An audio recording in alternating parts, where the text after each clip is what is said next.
Can an attorney use something that you said in the past against you during the course of your trial on cross-examination? You want to know what I'm talking about? Come join me for a moment as I share with you some great information. Hi, I'm Gerry Oginski. I'm a New York medical malpractice and personal injury attorney. So let's say you brought a lawsuit against your doctor claiming that he was careless and that his carelessness caused you significant harm and injury. And now your case is going through the litigation process. And 2 years from the time you first started your case finally comes up for trial.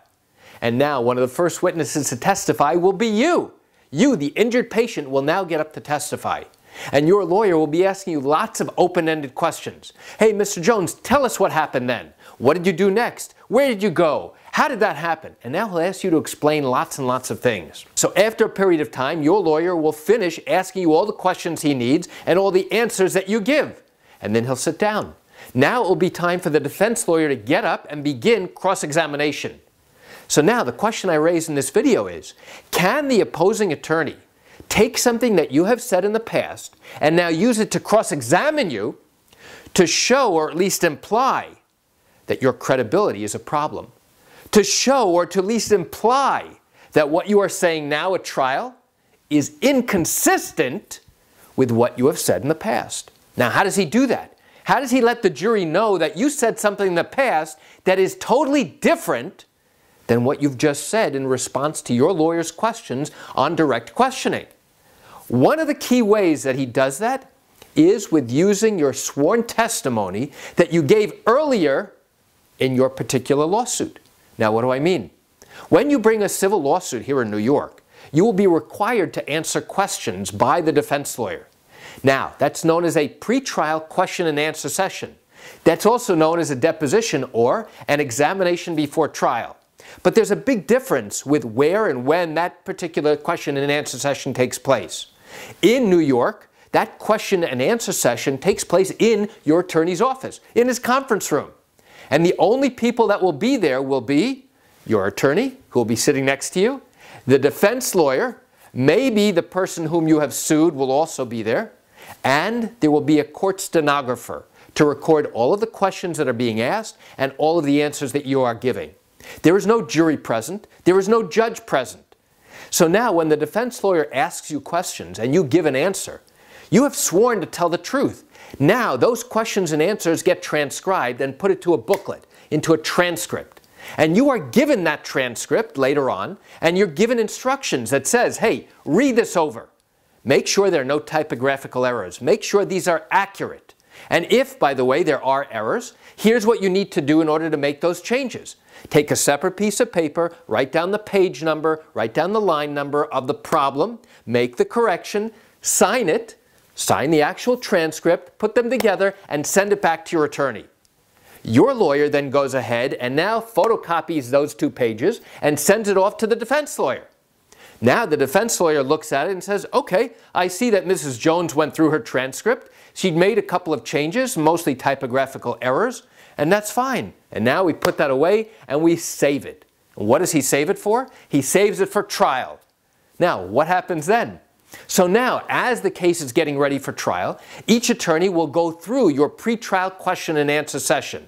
Why?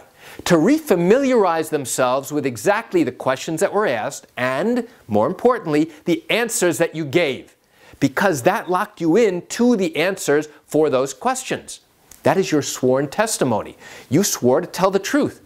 So now, at trial, when your lawyer goes ahead and asks you questions about what happened, if your answers are different, especially if they are materially different to the questions that you answered during your pretrial question and answer session, now what has happened? You've created inconsistencies. You've said one thing during your deposition, you've said another thing now at trial. And now, when it's time for the defense lawyer to get up and begin questioning you, to begin cross-examining you, one of the key ways to do that is using the transcript of the answers that you gave during the pretrial question and answer session that we call a deposition. And there are many different strategies on how to expose that inconsistency to the jury. And a really smart attorney who knows what he's doing is going to make it very clear to the jury that what you said before was the truth and what you said now is not the truth. Or if it's the truth now, then certainly you were lying then. and he may not confront you, the injured patient, directly at that moment. He may show that there are inconsistencies, but he may not comment on it while you are still on the witness stand. And that's a very interesting strategy that the best trial attorneys use. Why is that? Because if the defense attorney now actually confronts you with an inconsistency, now you have the opportunity while you're still on the witness stand to go ahead and explain it away. Oh, no, let me tell you, as I was preparing for trial, I reviewed these other records, and now I remembered that my original answer was not correct, and now I wanted to change it. This is the correct answer. You never give a witness the opportunity to go ahead and explain anything on cross-examination. So after you get those inconsistencies, now a really smart attorney will often move on to another subject and not touch it again until he makes closing arguments. Now, during closing arguments, you are no longer on the witness stand. During closing arguments, you can no longer come back and rebut and explain away why your answers are different. And that's a key strategy that an attorney will use. Now, there are other ways to try and rebut that, and your lawyer can, on redirect examination, can get up and try and have you explain away why there's an inconsistency. But if it's a substantial inconsistency, now the defense lawyer is going to do everything possible to show to the jury that your testimony is less than truthful. And whether that inconsistency is intentional or not, now he raises a clear issue with the jury that maybe, just maybe, your testimony is not to be believed.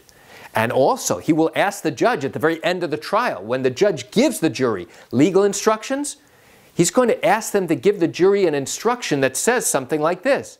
Hey, ladies and gentlemen, if you find that a witness has testified falsely about one thing, you have every right to disregard some or all of their testimony.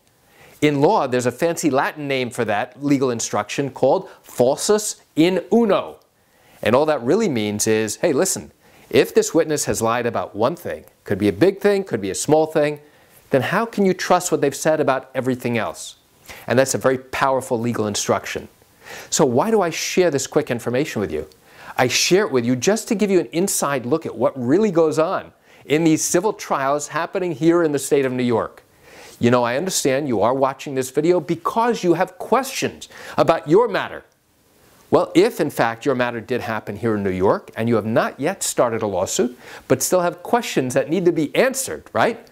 Then I invite you to pick up the phone and call me. You know, I answer questions like yours every single day, and I'd love to chat with you. You can reach me at 516-487-8207 or by email at Gerry, G-E-R-R-Y, at oginski-law.com. That's it for today's video. I'm Gerry Oginski. Have a wonderful day.